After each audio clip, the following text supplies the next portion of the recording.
Rio de Janeiro, 1765, Brazil was experiencing the fourth visit of Catholic Church inquisitors who came to Brazil from time to investigate behaviors and inhibit any practices contrary to the principles established by the Church. But this time, the Portuguese inquisitors were not alone. A branch of the Holy Inquisition, so secretive that it did not even answer to the bishops but directly to the Pope, accompanied the group. They were like an elite troop, not there to investigate blasphemy or demon worship, but to hunt the demons themselves. João Goncalves, the leader of the group, came with 3 trusted priests on a specific mission, to find a vampire that had terrorized some villages in Portugal. This vampire had victimized countless families and seemed to take pleasure in it, leaving a mark in the shape of a V on the foreheads of its victims, hence becoming known as V. Father João, in his investigations, discovered that 4 years ago, a ship from Portugal had reached the Brazilian coast without any crew. Official investigations treated it as a shipwreck, a terrible incident that made all the crew members disappear. However, he was an experienced inquisitor, and he found some small bloodstains, specific broken doorknobs that made him believe that the monster they were looking for, which had mysteriously vanished from Portugal, was in Brazil. It was the first time he had to conduct an investigation outside of Europe, in an entirely new place, so he needed local help. Even though it went against the strict laws of the inquisitorial order, he managed to get permission to recruit a Brazilian priest, provided he was entirely trustworthy for a dangerous mission. After much consideration, he called upon a young priest named Tomás. Father Tomás, as he was known, was a beloved figure in both the local population and the church. In a long conversation with Father Tomás, Father João explained everything that was happening, what they had come to do, and what they were hunting. The young priest listened in astonishment and mentioned that he had heard some reports from people who claimed to have seen a demon with long hair. Father João made it clear to Father Tomás that his role would be to lead them to the suspicious locations and that he should never intervene or discuss this matter with anyone, be it family, friends, or the church. They spent weeks investigating, and Father Tomás was horrified to learn about some victims found dead with signs of vampire attacks. The official version was always some disease. Among the 4 cases he witnessed, the most terrifying moments were when the inquisitors drove a stake into the corpse's chest, believing it would prevent them from becoming vampires. The bodies were then burned, and salt was thrown on the ashes. After 2 months of relentless investigations, they closed in on a cabin not far from the city. Father Tomás told the inquisitors that an elderly lady lived there, a long-time widow who was known to his mother but had since become reclusive. The inquisitors went to the old cabin and knocked on the door. The elderly widow, with a frightened voice, told them to leave and that she didn't want to see anyone. Father Tomás tried to talk to her, explaining that he was her son, the son of Dona Maria, the brother of little Pedro.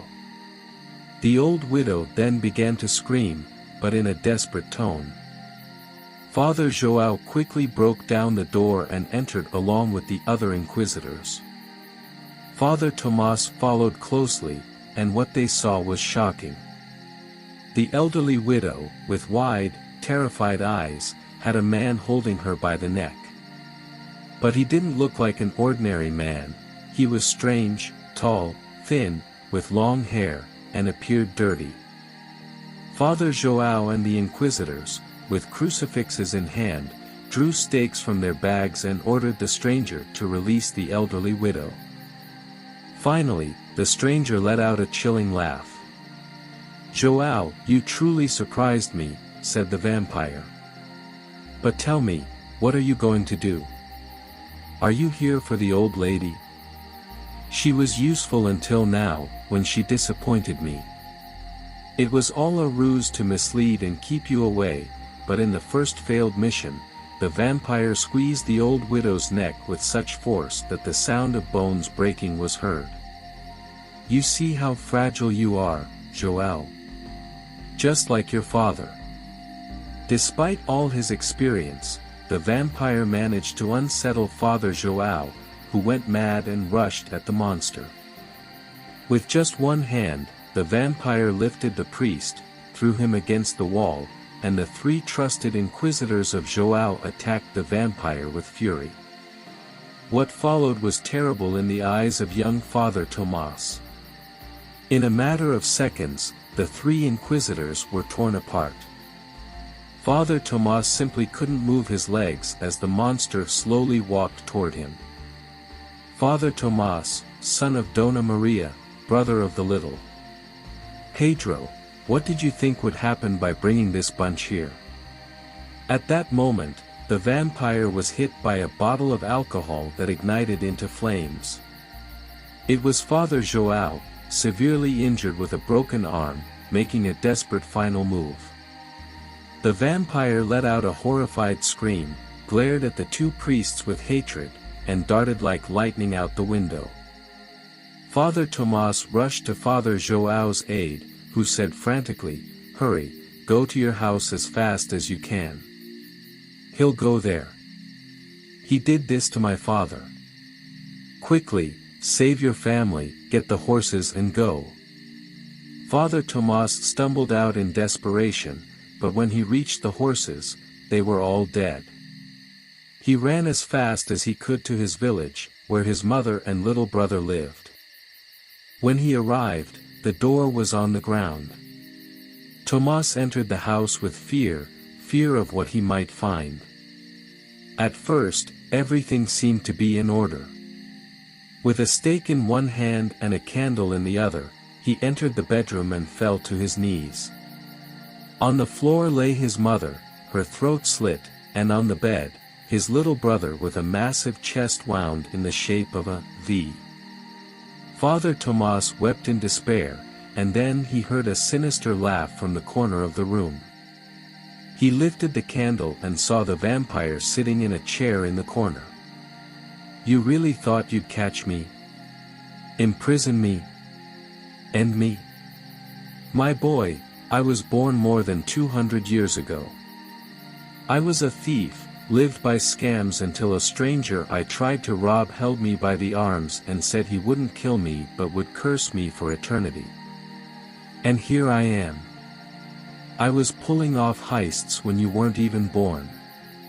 Father Tomas, on his knees, could only cry as he looked at his family. In a moment of desperation, he attacked the vampire with his stake, but the vampire effortlessly grabbed him and, with another chilling laugh, said, "That's it, my boy. I can feel the power of the blood coursing through your veins." He then craved his teeth into Father Tomas's throat, draining his blood until the young priest began to lose strength. Then the vampire released him to the floor. "It won't hurt, my young one.